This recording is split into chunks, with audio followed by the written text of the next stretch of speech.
السلام عليكم، شلونكم أحبتي؟ شخباركم؟ إن شاء الله تكونون بخير بصحة وسلامة. فيديو اليوم هو راح نزين كيكة بورق الويفر. هنا عندي هذا القالب قياس 20،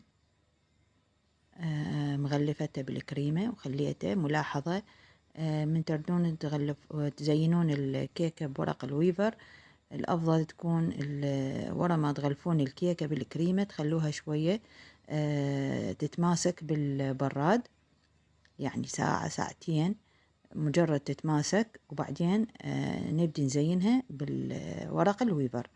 عندي هنا هاي ورق الويفر، هنا سويتها بالعرض. القياس الورقة الشريط العفو هنا سويتها على شكل أشرطة، قياسها تقريبا 1.5 سنتيم.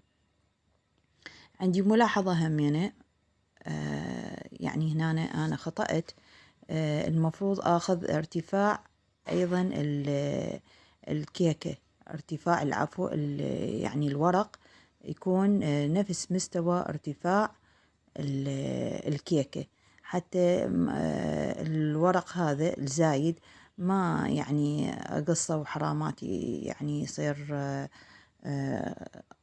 قصات صغيرة. المفروض أخذ قياس الارتفاع بين الورقة والكيكة حتى أخذ منه، يعني شوفوا هسه تقريبا بشريطين وهم استفاد من عندها.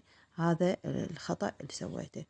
هنا نحاول نثبت الورق بحيث تكون نصها بالداخل الكريمة والنص الثاني خارج الكريمة، ونرتبها بهاي يعني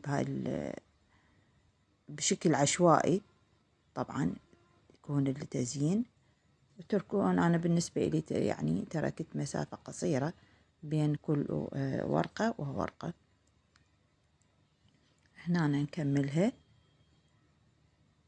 مثل ما قلت لكم، الكيكة خلوها شوية تتماسك بالبراد. هنا أنا راح أكملها. هنا أنا عفوا انطفت الكهرباء، حاولت أكملها. هنا أنا ضغط خفيف على راحة إيديكم، ضغط خفيف مو حيل حتى لا تخرب، مثل ما تشوفون. شوفوا هنا أنا مثل ما قلت لكم هذا الخطأ اللي سويته، يعني صارت عبارة عن قصات صغيرة، ولو أنا همينة يعني ما راح تنذب هذه القصات، نستفاد منها بأشكال تزيين أو تتذوب بقليل من الماء وتخلى على النار ويصير شكل يعني حلو، فما تنذب. هنا هاي ضغط خفيف.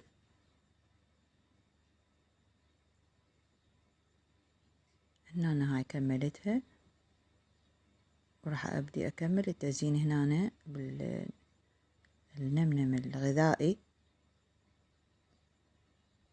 طبعا هي تقريبا 4.5، كلفتني 4.5 ورقة كلفت هاي الكيكة. مثل ما قلت لكم الكيكة قياس 20.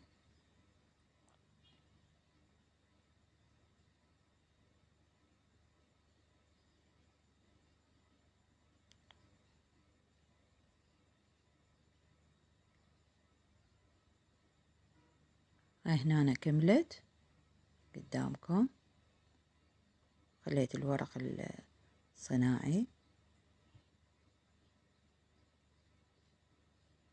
لا تنسوا الاشتراك بالقناة وتفعيل الجرس. أختكم بنين مرتضى.